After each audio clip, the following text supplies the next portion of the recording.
तो नमस्कार दोस्तों, आपका स्वागत है हमारे चैनल द हॉरर शो में। जैसे कि हमने कहा था अपनी वीडियो में कि हम आपके लिए लेके आएंगे एक्सप्लेनेशन मूवी की, और तो हम एक ज़ॉम्बी कॉमेडी मूवी की एक्सप्लेनेशन लेके आ गए हैं जो 2009 में रिलीज़ हुई थी। ये बहुत ही बेहतरीन मूवी है और इसका जो कंटेंट है ये दूसरी ज़ॉम्बी मूवी से बहुत ही अलग है, जिसे देख के आपको बहुत ही मज़ा आएगा। और ये एक कॉमेडी मूवी है तो इसमें आपको हंसी भी बहुत आएगी। Metacritic score is 61% and Rotten Tomato is whopping 69% and IMDb score is 6.3%. Darling, watch this video, subscribe my channel The Horror Show.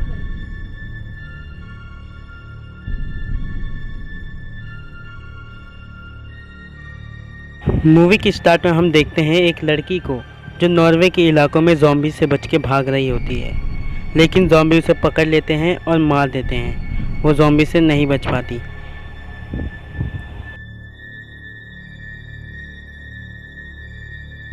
बाद हम देखते हैं 7 फ्रेंड को जो ऑक्सफोर्ड नाम की जगह पर ईस्टर वेकेशन बनाने जा रहे थे।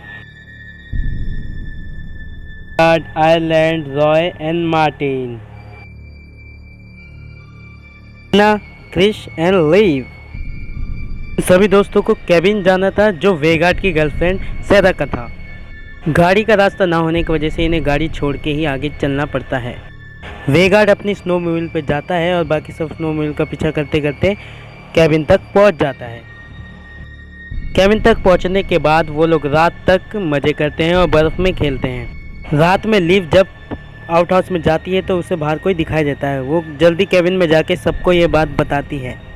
वो सब बाहर जाते हैं और चेक करते हैं तो उन्हें कोई नहीं दिखता।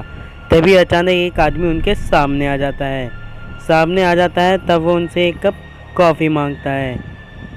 थोड़ी सी कॉफ़ी पीने के बाद वह उनकी बियर की बोतल उठा के पीने लगता है और वह उस घर में ऐसे बैठता है जैसे वो उसी का घर हो। फिर वह आदमी इनको इन जगह की हिस्ट्री बताता है। वह बताता है कि वर्ल्ड वॉर के समय इस जगह पर नाजी के कुछ लोगों ने इस जगह को ऑक्यूपाई कर लिया था। उनका हेड था कर्नल हर्ज़ोग और बाद में उन्होंने लोकल लोगों को भी मारना स्टार्ट कर दिया था। नाजी हारने लगे तभी लोकल लोगों ने मिलके कर्नल हर्ज़ोग और उनके सिपाहियों को मारना चाहा, लेकिन कर्नल हर्ज़ोग फिर भी अपने कुछ सिपाहियों के साथ सोना लेके भाग चुका था। मगर उस जगह की ठंड की वजह से वह ठंड में जम के मर गया और आज भी उसका इविल वहाँ पर है। उसका मजाक उड़ाता है, कहता है कि हम मेडिकल स्टूडेंट हैं लेकिन हमें इविल का इलाज करना नहीं सिखाया। फिर वह आदमी गुस्से में बोलता है कि अगर तुम्हारे इंटेस्टाइन तुम्हारे हाथ में पकड़ा दे तुम तो क्या करोगे। वो उन्हें वॉर्न करके वहाँ से चला जाता है। कुछ दूर जाने के बाद वो अपना एक ऑरेंज कलर का टेंट लगाता है। टेंट लगाने के बाद उसे बाहर से कुछ आवाज़ें आती हैं। वह जब बाहर जाता है तो उसे एक ज़ॉम्बी दिखता है जो उसके ऊपर हमला करता है। वो बचने की कोशिश करता है लेकिन वह उसे मार देता है। वो अपने टेंट में जाके घुस जाता है, तभी वो ज़ॉम्बी भी उधर घुस कर उसे मार देता है। उस आदमी की बातें सुन के वेगार्ड को ज़रा की चिंता होने लगती है। सुबह होते ही वह उसे ढूंढने के लिए अपनी स्नोमोबाइल पे चले जाता है। वह बोल के जाता है कि अगर मैं कल तक वापस ना आऊँ तो तुम गाड़ी तक जाके मदद बुला लेना। उसके जाते ही सब फिर से एंजॉय करने लगते हैं क्योंकि किसी ने भी उस आदमी की बात को सीरियस नहीं लिया था। वेगार्ड उस आदमी के टेंट तक पहुंच जाता है। वह अंदर जाके देखता है उस आदमी को किसी ने बेमौत मार दिया था। उसे टेंट के बाहर ब्लड फुटप्रिंट मिलते हैं। वह उनका पीछा करता है और एक गड्ढे में गिर जाता है। दूसरी तरफ उन लोगों को केविन में एक बॉक्स मिलता है जिसके अंदर बहुत सारा सोना होता है। यह देखते ही वो लोग चौंक जाते हैं। ये वही नाजी सोना था जो नाजी लोग ढूंढ रहे थे। फिर मार्टिन कहता है ये ज़ेरा का सोना है, हमें उसके आने का इंतज़ार करना चाहिए। फिर 2 बियर के बाद वो खुद सोना पहनना स्टार्ट कर देता है। हैना चुपके से एक कॉइन मार्टिन की जेब में डाल देती है। आयरलैंड आउट हाउस में जाता है और क्रिस भी उसके पीछे पहुंच जाती है। कुछ देर बाद आयरलैंड आउट हाउस से वापस आ जाता है। अभी भी आउट हाउस में थी। उसे लग रहा था कि उसे बाहर से कोई झांक रहा है। वह बाहर जाके देखती है तो एक ज़ॉम्बी उस पर हमला कर देता है। किसी भी तरह केविन तक पहुंचने की कोशिश करती है लेकिन उन्होंने म्यूज़िक की आवाज़ इतनी तेज़ करके रखी थी कि उन्हें कुछ सुनाई नहीं देता। उन लोगों को कुछ भी सुनाई नहीं देता लेकिन हैना को कुछ सुनाई देता है। वह म्यूज़िक बंद करती है और बाहर जाती है। तब तक क्रिस को ज़ॉम्बी ले जा चुका होता है। हैना उसे नहीं देख पाती मगर हैना को ये सब ठीक नहीं लग रहा था, इसलिए वह सब बॉयज़ बाहर जाके देखते हैं लेकिन उसे क्रिस नहीं मिलती, मगर उन्हें एक बैग मिलता है जो ज़ेरा का था। उन्हें वहाँ पर कुछ भी अच्छा नहीं लग रहा था, उनके मन में एक बैड फीलिंग आ चुकी थी। तभी है ना खिड़की से बाहर देखती है, उसे एक मुंडी दिखती है जो ज़ॉम्बी के हाथ में थी। वह क्रिस की मुंडी थी। तभी वह डर जाती है और ज़ॉम्बी उस पर हमला करता है। तब देख के है ना बहुत ज़ोर से चिल्लाती है। तभी लीव बाहर गेट खोल के देखती है, लेकिन उसे कोई नहीं दिखता। तभी एक ज़ॉम्बी उसके बाल पकड़ के खींचने लगता है। वो लोग कैसे भी करके उसे ज़ॉम्बी से छुड़ाते हैं। लीव को बचाने के बाद वो लोग घर के सारे गेट दरवाजे बंद कर देते हैं, लेकिन ज़ॉम्बी अपने हाथों से अंदर आ रहे थे। तभी है ना एक ज़ॉम्बी का हाथ काट देती है और उन्हें पता चलता है वह नाज़ी ज़ॉम्बी हैं। फिर आयरलैंड सबको कहता है कि ध्यान रखना वो तुम्हें काट ना पाए। उसके ऐसे कहते ही ज़ॉम्बी उसे पकड़ लेते हैं और उसका सर बीच में से फाड़ देते हैं। दूसरी तरफ वेगार्ड को होश आता है और वो देखता है कि वह एक गुफा में है। वह उस गुफा से बाहर आता है और मशाल जलाकर वापस अंदर जाता है। अंदर जाके वह देखता है कि वहाँ पर जर्मन वेपन्स एंड हेलमेट पड़े थे और वह एक टनल था। अब उसे वहाँ पर ज़ेरा की कटी हुई मुंडी मिलती है। इससे हमें ये पता चलता है कि जो लड़की शुरुआत में मरी थी वह ज़ेरा ही थी। उस गुफा से निकलने की कोशिश करता है, लेकिन एक ज़ॉम्बी उसे पकड़ लेता है। वह उसे कैसे ही करके मारता है। तभी ज़मीन से एक और ज़ॉम्बी निकलने लगता है। दूसरी तरफ वो लोग यह डिसाइड करते हैं कि 2 लोग जाके ज़ॉम्बी का ध्यान बटाएंगे और 2 लोग जाके मदद लेके आएंगे। बिना किसी बहस के मार्टिन और रॉय ज़ॉम्बी का ध्यान बटाते हैं और हैना और लिव जाके मदद लाने जाती है। उनके ट्रैक मिट चुके थे, इसलिए वह रास्ता भूल जाते हैं। वह वहीं पर रुक जाते हैं। इतनी मुसीबत कम नहीं थी, एक ज़ॉम्बी ज़मीन से निकल के उनके सामने आ जाता है। दूसरी तरफ वेगार्ड पहले ज़ॉम्बी को मारने के बाद दूसरे ज़ॉम्बी को मार देता है। इतनी मुसीबत कम नहीं थी कि पहला ज़ॉम्बी फिर से जग के उस पर हमला कर देता है। तभी वह पहले ज़ॉम्बी को लेके नीचे की ओर कूद जाता है और उस ज़ॉम्बी के इंटेस्टाइन पर लटक जाता है। वह उस ज़ॉम्बी को गिराने की बहुत कोशिश करता है, लेकिन वह ज़ॉम्बी चढ़ के उसके गर्दन के पास आके काट लेता है। तभी वह झटके से उस ज़ॉम्बी को नीचे फेंक देता है और ऊपर चढ़ने लगता है।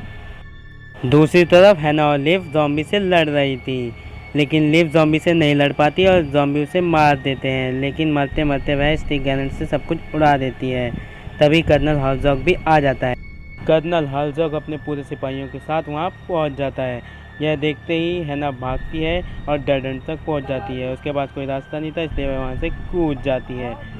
वह कूद जाती है तो वह नीचे गिर जाती है, मगर किस्मत से वह बच जाती है। वह जब बर्फ से बाहर निकलती है तो उसे एक ज़ॉम्बी दिखता है। वो बिना टाइम वेस्ट किए उसकी गर्दन को लात मार के उड़ा देती है। दूसरी तरफ वेगार्ड अपने गर्दन पे टाके लगाकर डक्ट टेप से कवर कर लेता है। जर्मन गुफा में जाकर एक मशीन गन लेके अपनी स्नोमोबाइल पर लगाकर शिकार के लिए निकल जाता है। दूसरी तरफ मार्टिन और रॉय ज़ॉम्बी से लड़ रहे थे। वह एक मोलोटोव बना के उनकी तरफ फेंकता है, लेकिन वो कैबिन में ही गिर जाता है, इसलिए कैबिन में आग लग जाती है। वह लोग जल्दी से कैबिन से निकलकर शेड हाउस में जाते हैं और वहाँ उन्हें हथियार का खजाना मिलता है और वह हथियार से लैस होकर ज़ॉम्बी से लड़ने जाते हैं। वह दोनों अपनी औजारों से एक एक करके सभी ज़ॉम्बियों को मार रहे थे, लेकिन ज़ॉम्बी और बढ़ते जा रहे थे। तभी उनकी तरफ से वहाँ वेगार्ड पहुँच जाता है और अपनी मशीन गन से एक ही झटके में सारे ज़ॉम्बियों को मारने लगता है। और ज़ॉम्बी आने लगते हैं, वह उन्हें भी मारने लगता है। तभी एक साथ कई ज़ॉम्बी उसे पकड़ के उसके हाथ पांव उखाड़ देते हैं और उसे मार देते हैं। सब देखते ही मार्टिन पागल हो जाता है और अंधाधुंध उन्हें मारने लगता है। तभी उसके सामने हैना आ जाती है और गलती से अपने हैमर से उसके सर पे वार कर देता है और हैना उसके सामने ही तड़प तड़प के मरने लगती है। उसका उसे बहुत अफसोस होता है, लेकिन उसके पास अफसोस करने का टाइम नहीं था, क्योंकि हर्ज़ॉग की पूरी टीम वहाँ पहुँच चुकी थी। तभी वह अंधाधुंध सबको मारने लगता है। तभी एक ज़ॉम्बी आके उसके हाथ पे काट लेता है। उसके ऐसा करते ही वह उसे मार देता है। तभी उसे आइलैंड की एक बात याद आती है और वह अपना हाथ काट लेता है।